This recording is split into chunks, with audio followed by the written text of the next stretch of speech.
What is up, guys? Unfortunately, Bitcoin is having another rough day and potentially heading lower over the weekend. So in this video, we are going to talk about exactly what the price targets are if it continues to fall, and then explain what needs to happen in order for this downtrend to officially be broken and for the price to really start heading back upwards. And as you can see here in this article from CNN Business, Bitcoin's tumbling at the end of its worst month in about 10 years. So Bitcoin prices fell 8% on Friday, and they've plunged about 36% in May. This is the asset's worst performance since September 2011. Just to put this in perspective for you, if you are someone who is a new investor to Bitcoin, my advice would be to hang in there.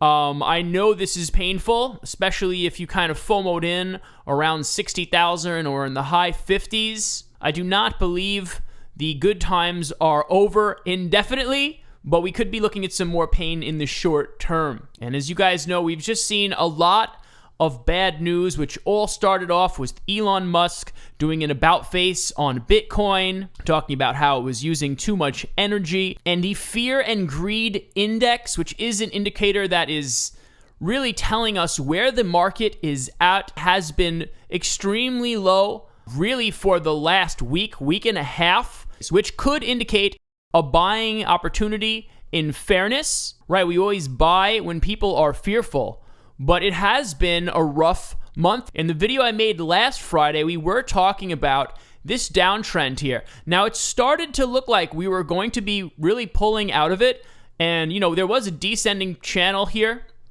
which we talked about in the last video, which I'll link to up top.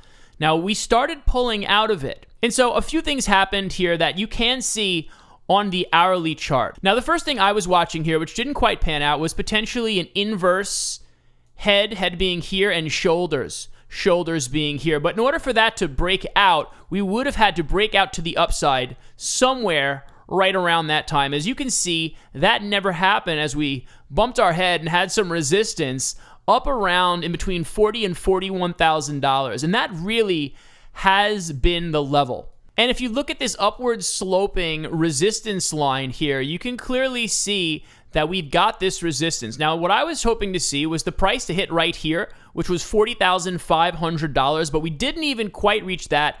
Then we curled over. We came down to the bottom of this formation here, which, by the way, is a rising wedge, right? If you look at the white lines here, this is a rising wedge. And if we zoom in a little closer, I'll talk a bit more about this formation. Basically, the rising wedge pattern is actually a bearish reversal pattern. So it looks bullish.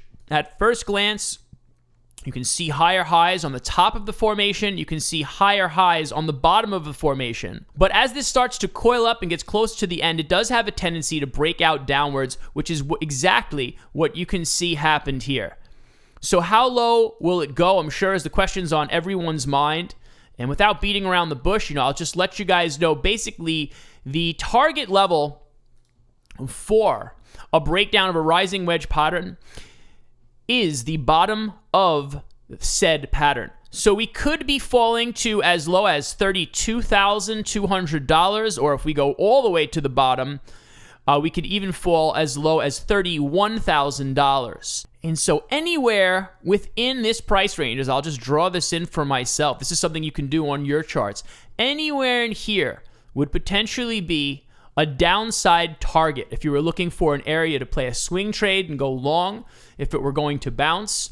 But I would not rush in and buy right now. If you're looking to add to your position, I would sit back and wait, because I do think this thing could fall. And if it doesn't reach the low point, I think at a very minimum, it will reach the level of support that we've probably seen here, which is $34,500. I see no reason. You can see I've got my alert set there as well. I see no reason it's not going to fall to at least that level. And if things continue to fall beyond that point, remember, we've got our next level of support at $29,100, which is a level we spoke about in the last video. And then also we have this line, which you can continue drawing. This is the downtrend line that was basically at the top of the descending channel. And what could be possible is that we do bounce around and retest this line here, right? Hopefully that would be a worst case scenario. It could fall as low as $24,000, guys. I'm not going to sugarcoat it for you. I'm not here to just spread hopium. I'm always here to be real with you. That's what I do on this channel. You know, subscribe if you find value in that.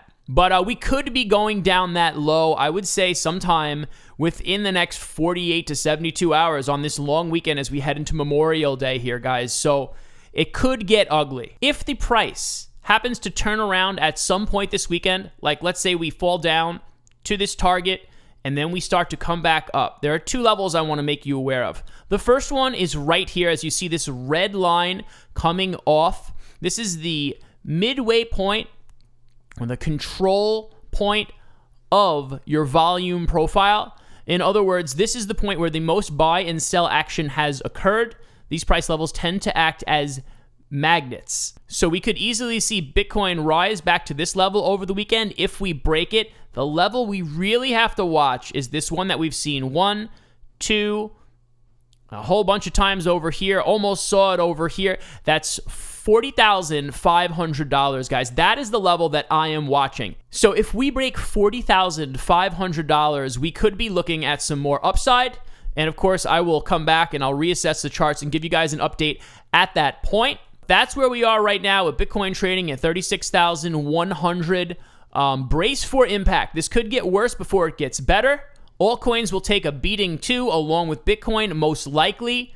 Two coins I'm going to be looking to add to my position are number one, Cardano. You guys know I'm a Cardano bull on this channel. And also a project that I'm going to be watching closely during this dip is Matic.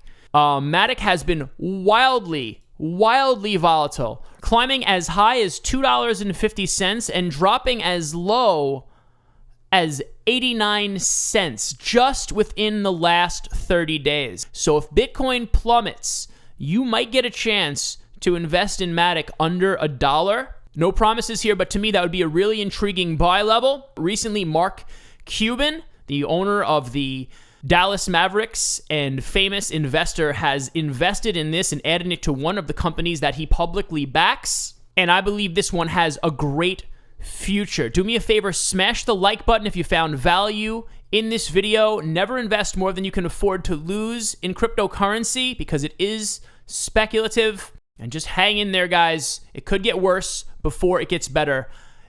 I'll see you in the next one. Thanks for watching.